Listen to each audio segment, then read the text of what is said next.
Hello, welcome to our Facebook Live today. What a session we have planned for you today. Really, we have Diahan Southard with us today, and she'll be doing a DNA Q&A. So now's the time to start writing your DNA questions that you have in the comments section, and hopefully we'll get to as many of them as we can today. We're really looking forward, so get your questions in now if you'd like them to be covered. And before we get to the star of the show today, I just want to let you know about a few things we have going on here at MyHeritage. We have a mega DNA sale. Our DNA kits that Diahan will be discussing today are on sale for a fantastic price. So now's the chance to buy DNA kits for your whole family. Start thinking now to get them in time for the holidays for the whole family. So please take advantage of that, and we'll put a link to that sale in the comments section on this Facebook Live.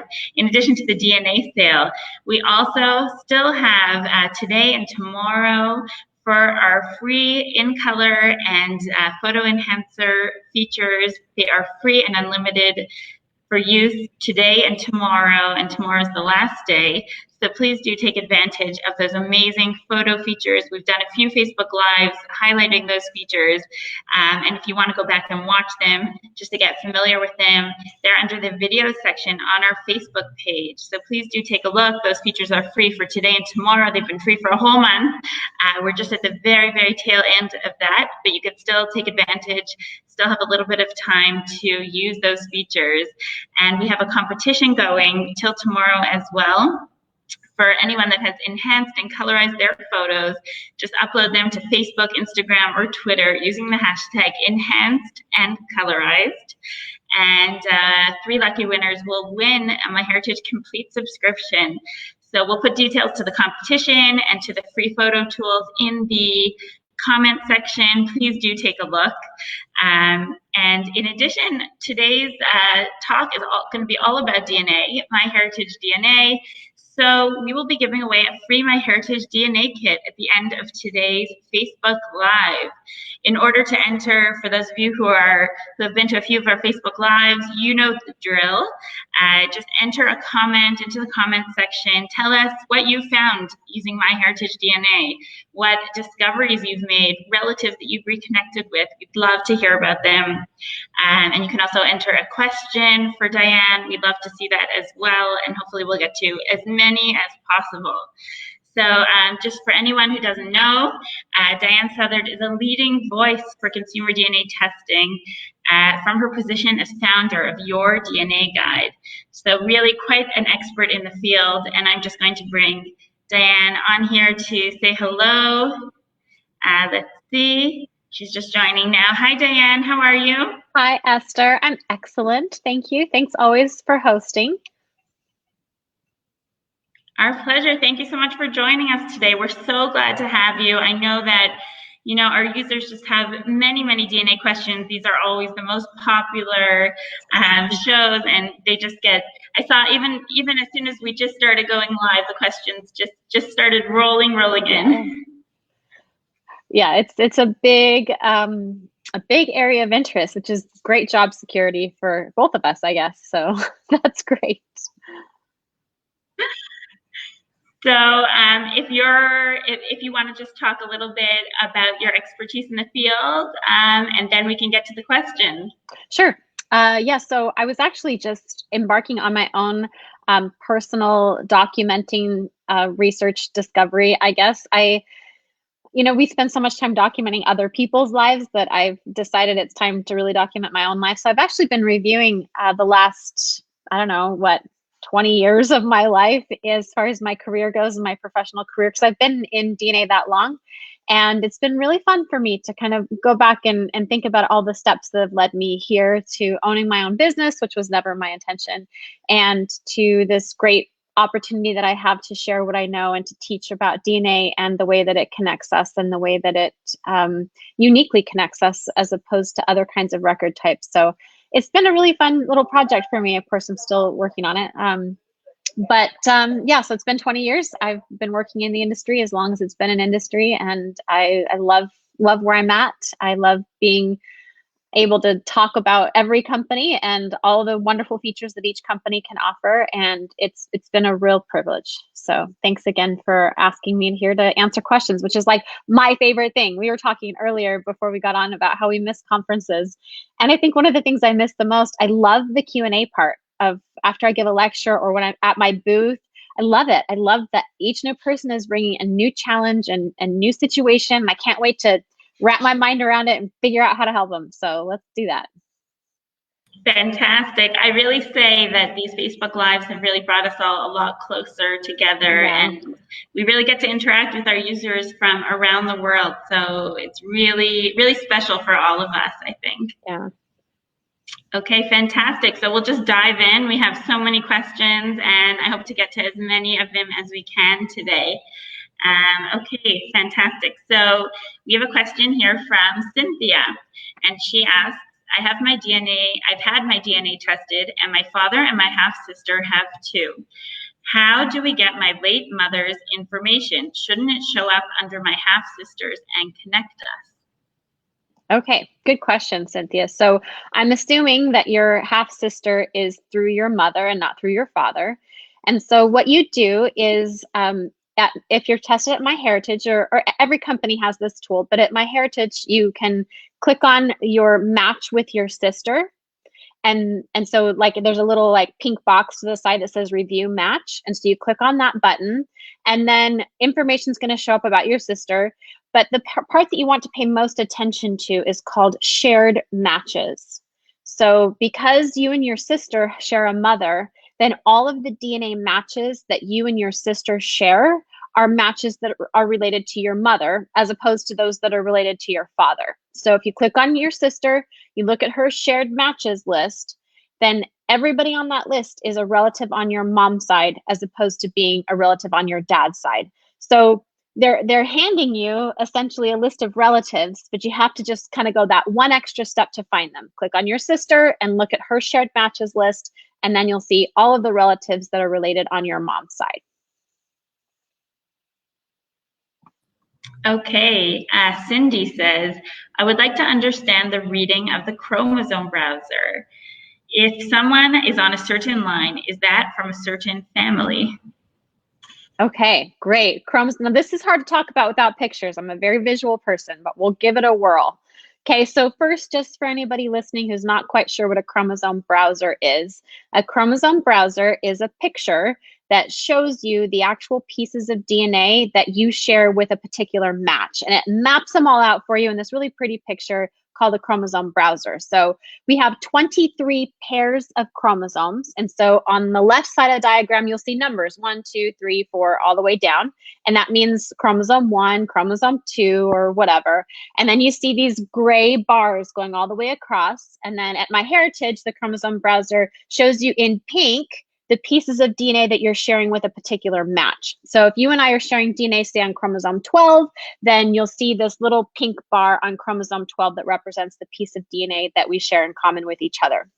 So first of all, this is amazing, right? Isn't it amazing that we can see with our eyes the pieces of DNA we share with our matches? It's pretty incredible technology, so let's not lose the magic of that, first of all. Second of all, if you know your relationship to me, that we are related through, let's say, our great-grandparents on that piece of DNA that we share from chromosome 12, that came all the way to both of us from one of our great-grandparents.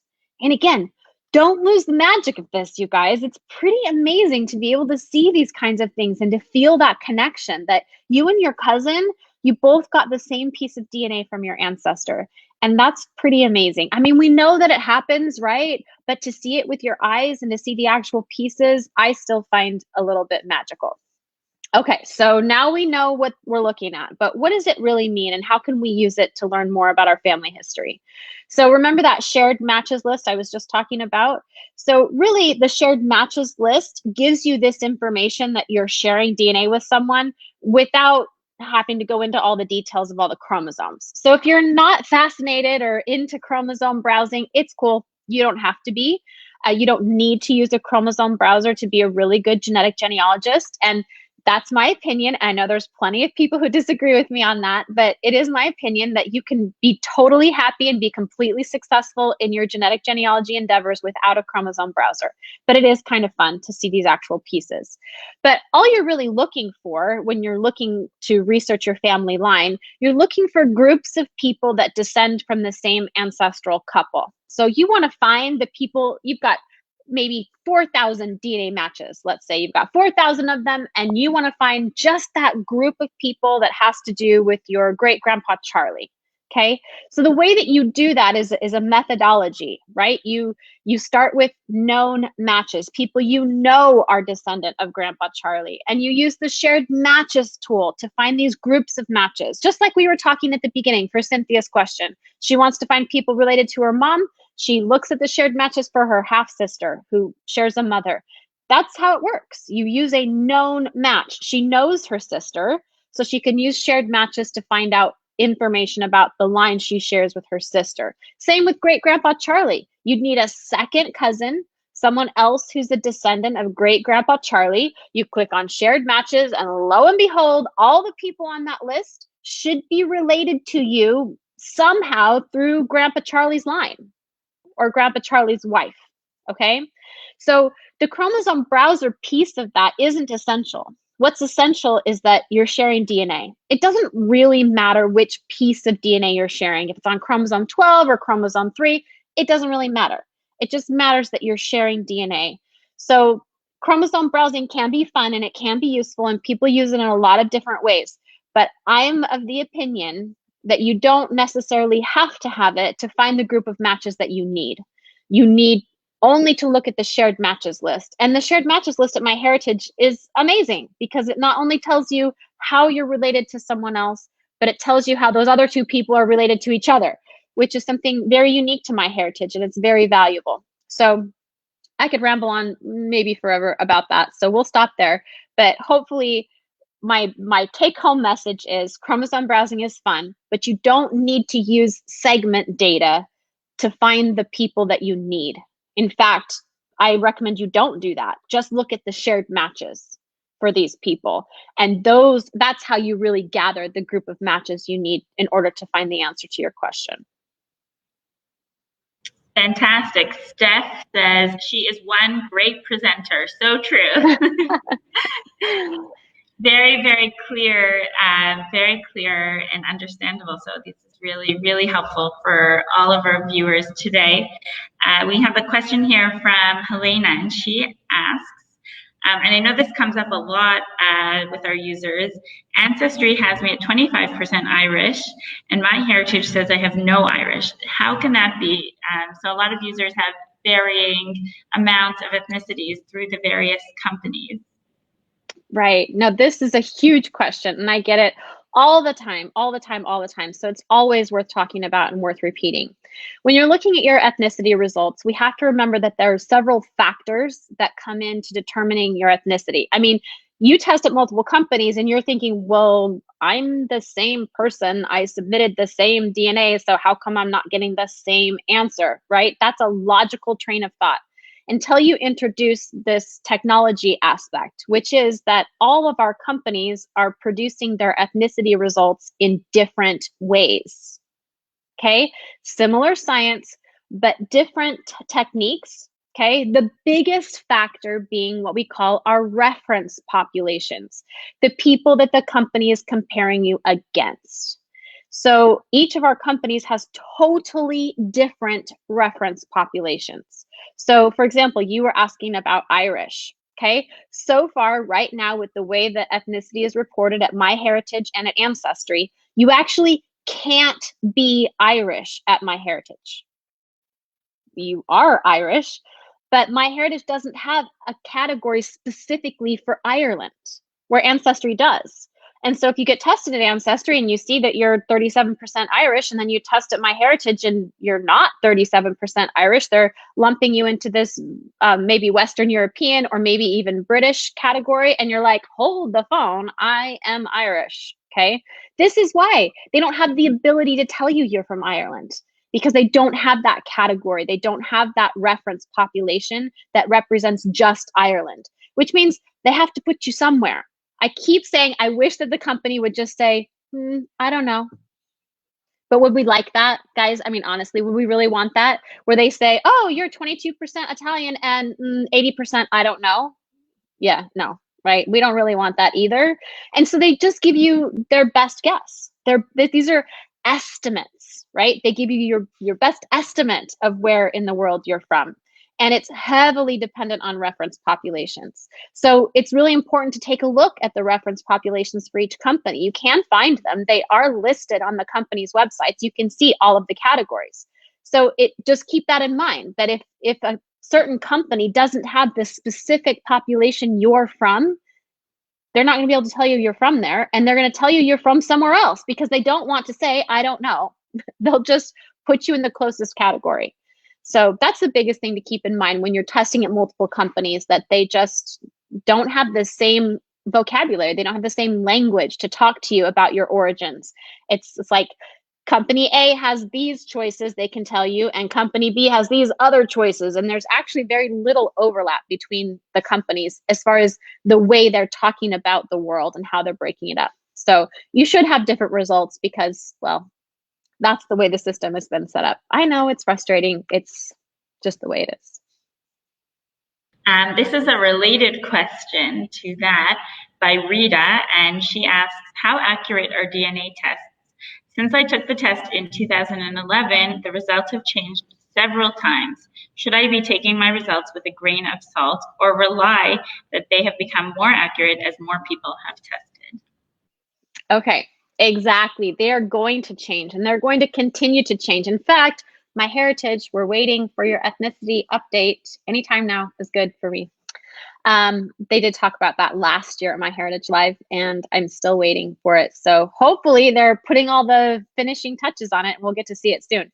But yeah, it's going to change. We want it to change, right? So think of it this way. Think of a population like, let's say, Italy. That's where my grandmother's from. Okay. So if you look at Italy, it's a big country, right? And the genetics of the people in northern Italy are a lot different than the genetics of the people in southern Italy. And yet most companies are just saying Italian. What does that really mean, right? So moving forward in time, they do more research. They gather more reference populations. And now instead of, a handful of people from all over Italy that are trying to represent the entire country, they have hundreds of people from northern Italy and hundreds of people from southern Italy and hundreds of people from western and eastern Italy. And so then they're able to not just say you're Italian, but they're giving you significant insight, and they're able to say you're not just Italian, but you're Northern Italian. And you're not just Northern Italian, but you're from one of these counties. That's the level that we can get to with our ethnicity results, is to drill down to some pretty specific areas. But it's so dependent on reference populations, and all of our companies are working hard to improve their reference populations. So yes, you should take your results with a grain of salt. And yes, you should continue to expect that they're getting better with each iteration that they're giving us. Now, just because they're not perfect right now doesn't mean you can't still make use of them. So for example, if you have a missing ancestor, say a missing grandparent, for example, that's a big chunk of your DNA that's missing as far as knowing where it came from. So if you're looking at your ethnicity results and you know that all of the other grandparents came from Italy, but you've got this outlier, this section of your DNA, a percentage of your DNA, let's say it's 15% or 20% that came from Scandinavia, that's a signal. That's a signal that your DNA is sending to you about the origins of this unknown ancestor. So even though the ethnicity estimates might not be perfect, and they might not completely, totally represent exactly what you know about your family, it's okay. You can still sometimes make some really good discoveries just by looking at your ethnicity results. And as you said, Diane, we are always hoping that they get better and better, the ethnicity estimates. And we're planning a huge update to our ethnicity estimates at MyHeritage to be announced. And really everyone should stay tuned, and we're working on it. And it's based on new technologies revealing genetic groups So really stay tuned, and a lot of great things to come for MyHeritage DNA. So as Diane said, I really do think the field is just improving and improving, and what it was 5 years ago is not the same as it is now. Absolutely. Mm-hmm. So really, really I'm incredible. excited to hear you say that, Esther. I'm going to quote you. Oh no. I've been bugging Daniel. It's time. Come on. We'll move on to the next question. Okay. That's probably best. Let's see, we have something here from Carol, and she says, I have some lines in my family history that are brick walls. Is there a way through DNA that I can find relatives on those lines through DNA? How would I go about doing that?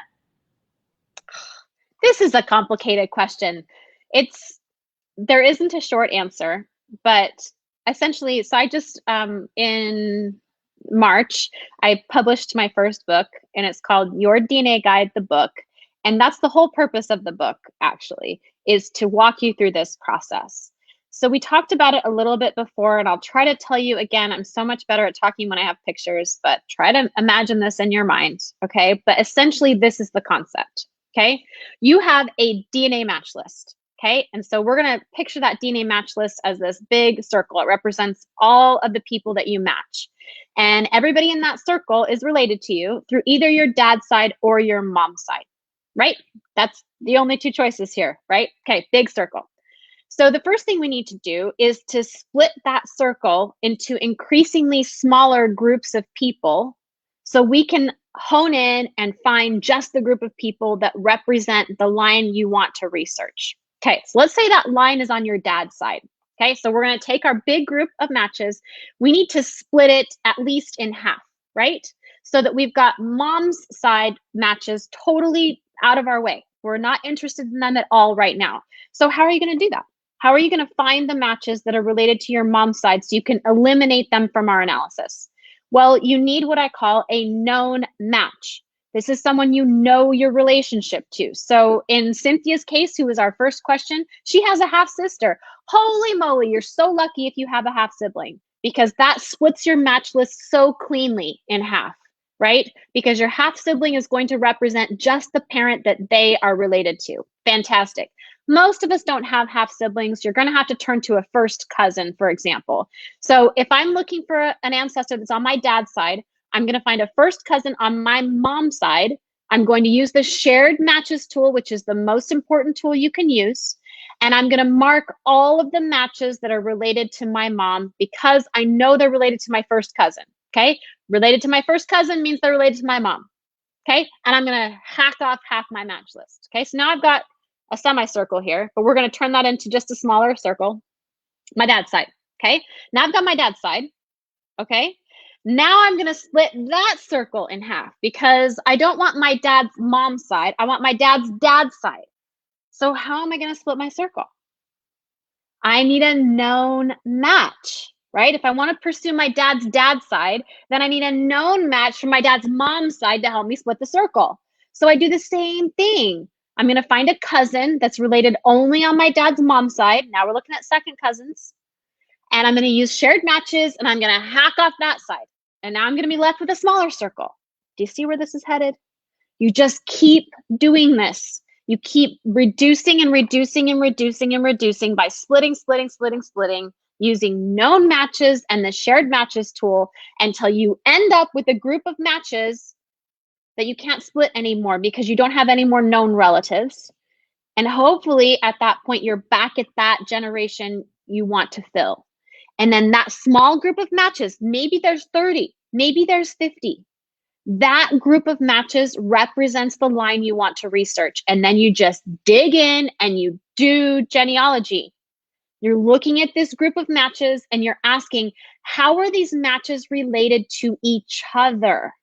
Right? Because you don't know how they're related to you. You can't look for a common surname, but you could look for common location. If all of your matches are in North Carolina, well, then you look for a North Carolina line that's similar among this little group of matches.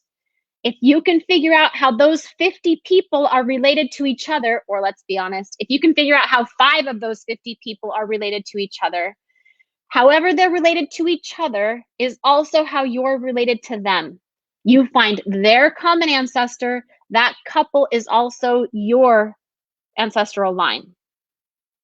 That's the short of it, guys. That's the whole kit and caboodle. That's the whole book in 5 minutes or less. Fantastic.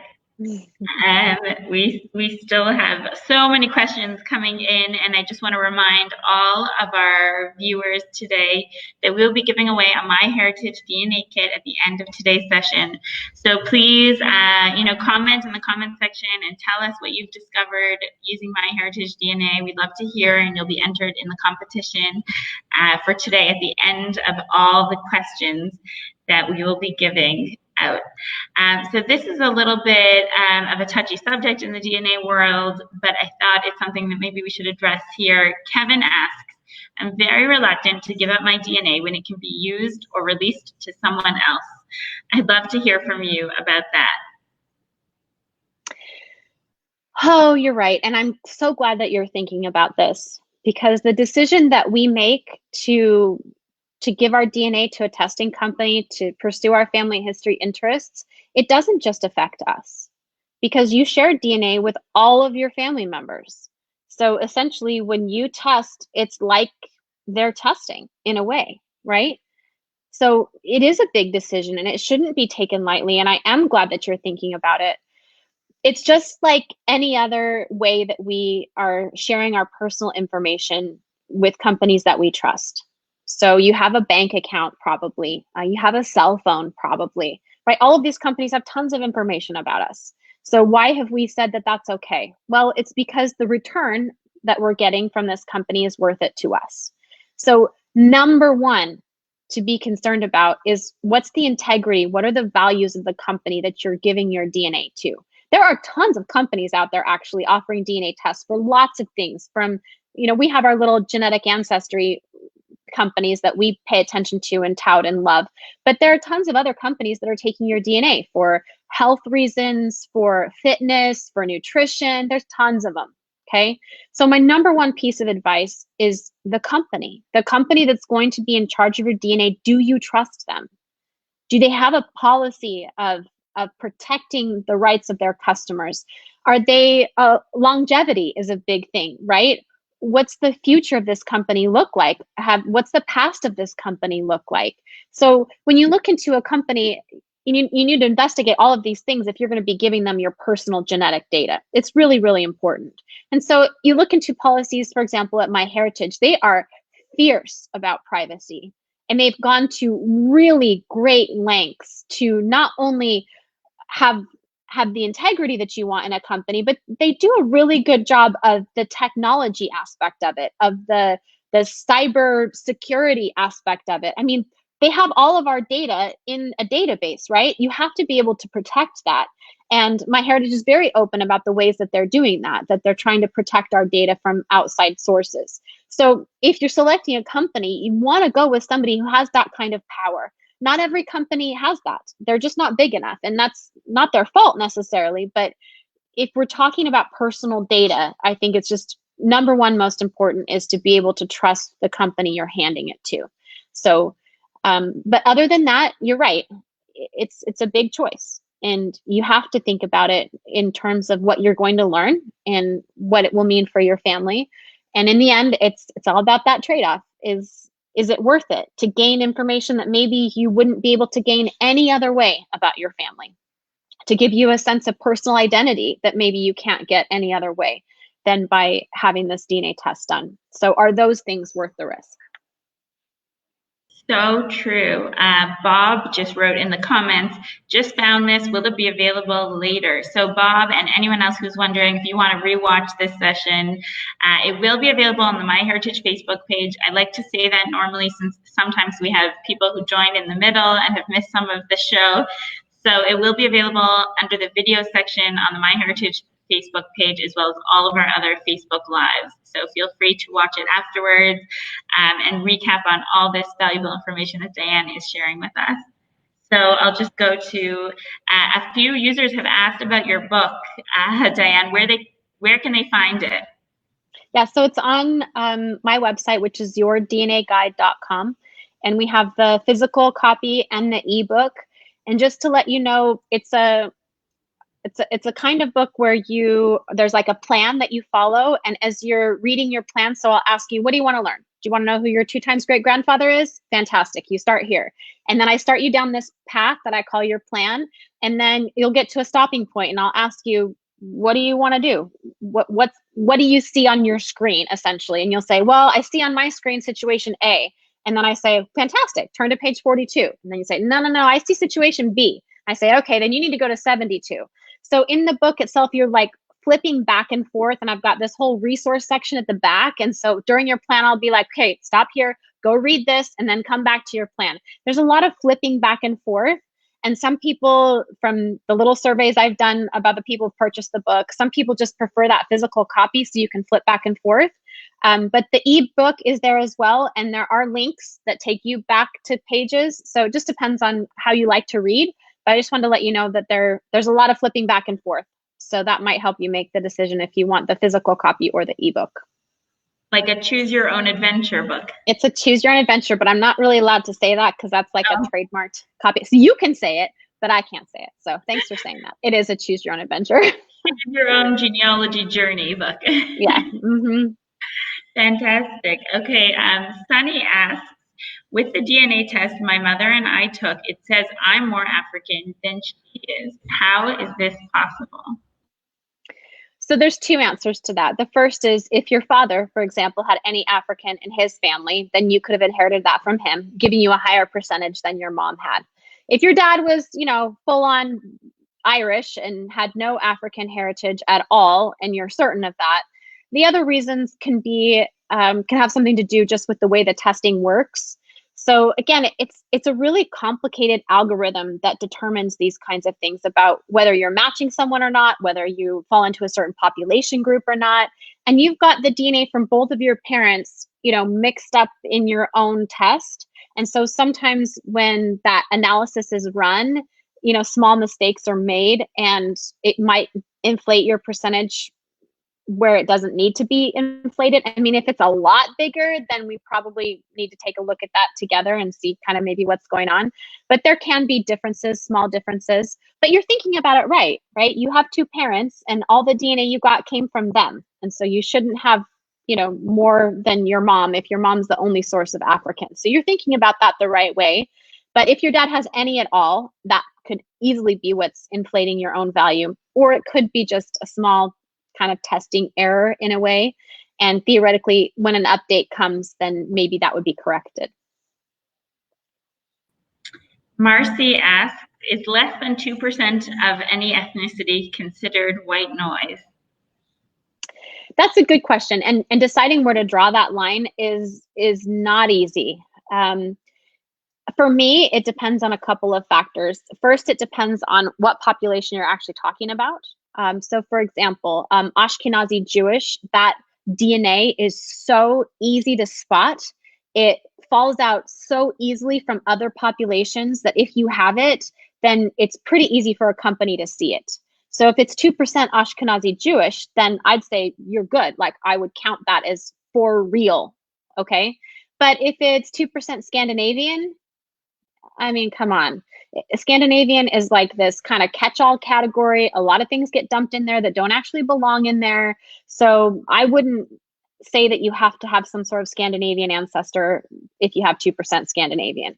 So for me, it's less about the small or the big number of percentages. It's more about how confident can we be in that particular category of ethnicity that makes a bigger difference.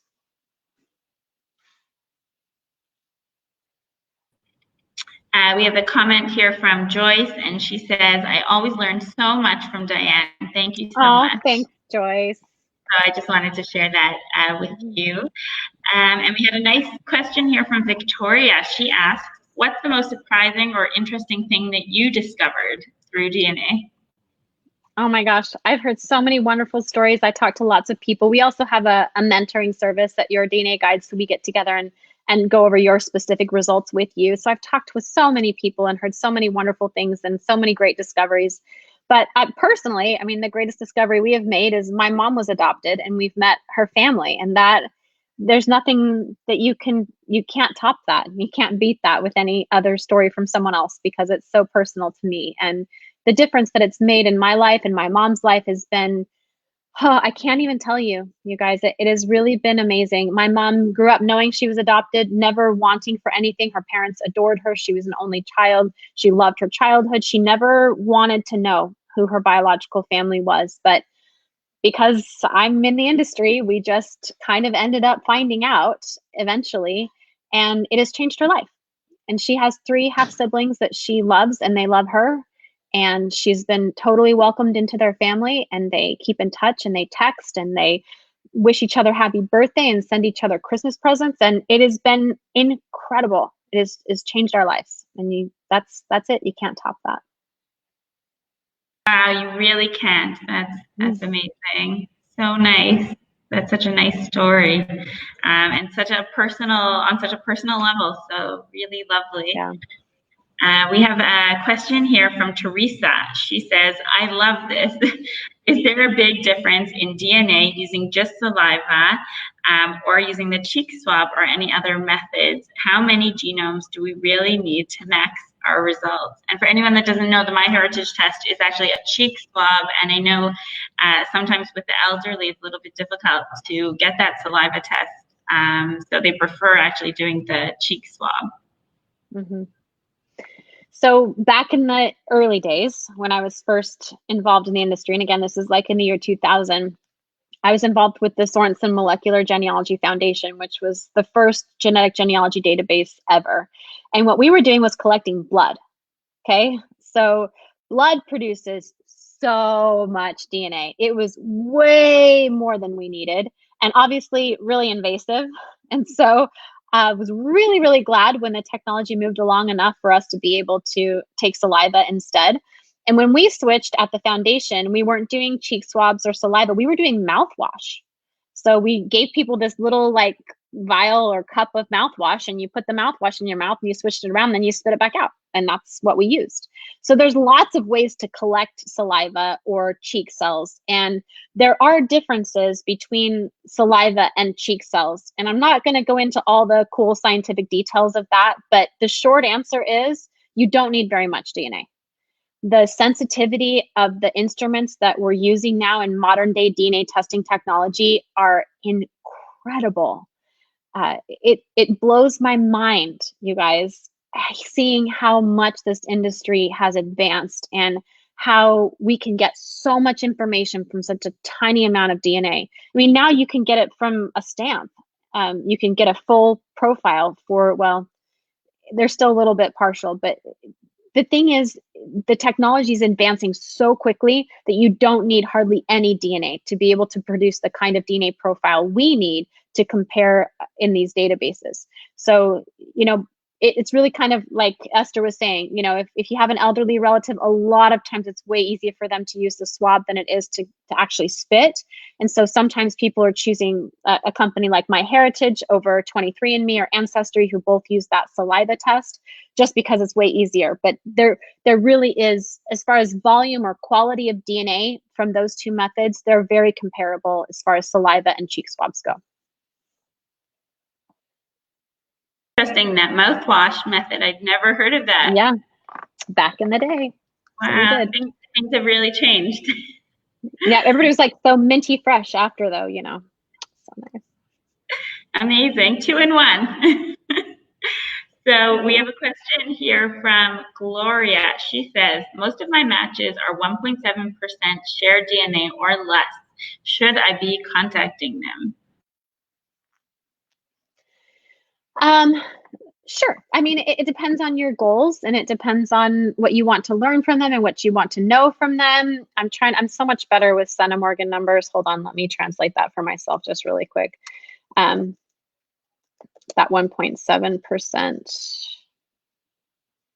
into something that I can remember what it actually means. Hold on. Okay, so it's like 127 centimorgans, and that's right in line with maybe like a good third cousin or so. So that could be useful, right? I mean, that's going back to your 2 times great grandparents Okay, so if you have a third cousin like that, then you'd have to get their genealogy all the way back to their 2 times great grandparents. You'd have to get your genealogy all the way back to your 2 times great grandparents. And you have 8 2 times great grandparent couples. So let's say you got your line all the way back to those 8 couples. You got your matches line all the way back to those 8 couples. One of your 8 should be the same. That's how it works. That's what a third cousin would look like. So if that's worth it to you to do that much genealogy, to do your own or to do somebody else's or to help somebody else give you what they have, then go for it. And if you don't really need to know the connection specifically, you're not that interested in finding the name that ties you guys together, it's still kind of fun to reach out and talk with someone. In fact, Sunny Morton, who works for me and she kind of runs my blog, we're starting a new series about stories, different genetic genealogists who've been able to find something on their own or with my help or somebody else's help. And Sunny tells this great story of this second cousin that she didn't know, but she saw this picture of them on their profile page and was like, oh my gosh, that person totally looks like my brother would get along with them. She sets up this meeting between this random second cousin and her brother. They meant to just like meet for coffee for a minute. And then they ended up spending the weekend together because there was this music festival they both wanted to go to. And voila, a friendship was formed. So in a way, it's like, does it really matter if you know if your third cousin is related to this great grandparent couple or another, or do you just want to reach out and chat and see how they're doing? So it kind of depends on your goals. What do you want to learn? Just recognize if you want to find out your actual ancestral connection, that's how far back you'd have to go to find it. It means that I have a lot of work to do because most of my matches are most of my matches are 1.7 or lower. Yeah. So definitely a lot of work for me in my DNA. We have a question here from Connie, and it's similar to your mother's story, actually, Diane. And she says, I have an aunt who is adopted but knows almost nothing about her family. She's older now, but I can't seem to get it through to her that this would help her descendants. I would love to have her test, but not sure about bringing it about to her. Do you have any suggestions for Connie? Yeah, it's hard, right? Because you see the value of it and you see the importance of it and you want to help tell her story. But in the end, if she doesn't, then she doesn't. And there isn't, I don't think there isn't a really good way to convince her other than it sounds like the things that you've already tried. I think I also tend to go the route that this record of DNA is so unique that no one else will ever have this record. No one has ever had the same record that this aunt has, and no one will ever have the same record. So if you don't capture it right now, it'll be lost forever. It's like taking a unique photograph that you've held on to for years and is passed down for generations and burning it. It's gone. You can't get it back, right? And I think that resonates with a lot of people, to just let them know that they're important and valuable and unique on their own, and their own story is worth telling. Even if there's never any connection to anyone else, you are your own story, right? And you deserve to have your story told. And to tell it through DNA makes it so much more urgent in a way, because no one will ever have your record. You're it forever. So maybe that will work. Such great advice. And we have time for one last question before we will go to giving out the prize for a MyHeritage DNA kit. We have a question from Victoria, and she asks, I have earrings from my great-grandmother. What are the chances that one day we can use DNA from ancestors from everyday objects? Well, I mean, in a lot of ways that day is already here. Now, earrings are going to be a little bit of a different story, but certainly things like razors and hairbrushes and postage stamps and anything anybody's ever licked, envelopes or postage stamps, that day is already here. We can already get DNA from those everyday objects. And the better the testing gets, the better able we are to get DNA profiles. So there's something mostly talked about in forensic circles, but it's called touch DNA. So everywhere you are right now, like even sitting wherever you are, maybe you're holding your phone or touching your computer or touching your desk, you're leaving like, it's kind of gross to think about, but you're leaving like little bits of yourself everywhere you go, right? Your house is covered in your DNA, covered. Your car, covered in your DNA, right? We could get your DNA profile off any of those things right now, okay? The problem with heirlooms is that the ancestor who originally held those earrings isn't the only person who's ever touched those earrings.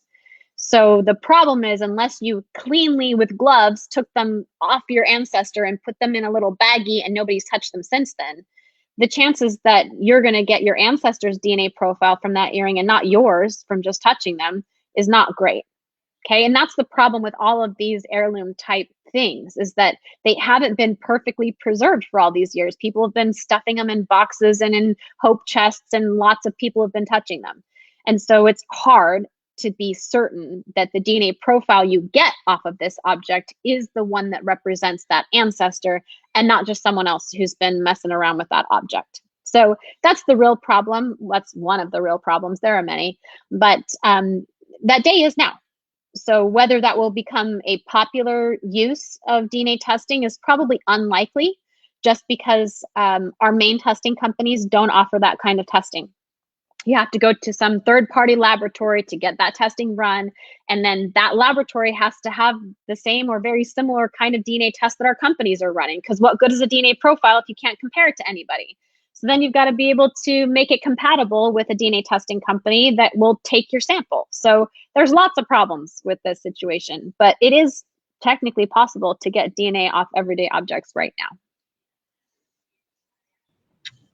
We have a comment here from Barrett, and he says, I'm lucky I've tested both my parents and me. So that really is lucky, and another great opportunity to say, now's the time. As Diane was saying, you have to test the older generation while you can. So we put a link to the MyHeritage Mega DNA sale in the comments section. And really, the more family members that you test, the greater your chances of making discoveries and finding those unknown relatives. So we hope that it helps in your journey for your genealogy discoveries. And now we'd like to give away a MyHeritage DNA kit to one lucky winner who has watched our show today. So thank you everyone for joining. And today's winner is Lynette Bates. And Lynette wrote, my great-grandfather was from Sweden, but changed his name when he came to the U.S. Through DNA, I have found out who he was in Sweden and his story. He jumped ship that was bringing iron from Sweden in Boston, and he came to San Francisco. I was thrilled to find these new Swedish cousins and to learn that he was actually Christian Peterson and not Charles Smith. So really, really nice story. Really nice story, Lynette. And we hope that using a MyHeritage DNA kit will actually help you make even further discoveries. And we'll be in touch with you through private message to claim your prize. So congratulations. And thank you everyone for joining us today, no matter where you're joining us from. We hope that this has helped. We've done other Q&As with Diane, and we suggest that you go and look at those as well, because we've touched on different subjects in each one, just depending on the questions that come up. So that can be found under the video section on our Facebook page. We have it over there. And Diane, thank you so much for joining us. It's always a pleasure to have you. Thank you. Thanks for having me. And we hope that you all stay safe and stay well, and we'll see you again next time. Bye, everybody. Bye.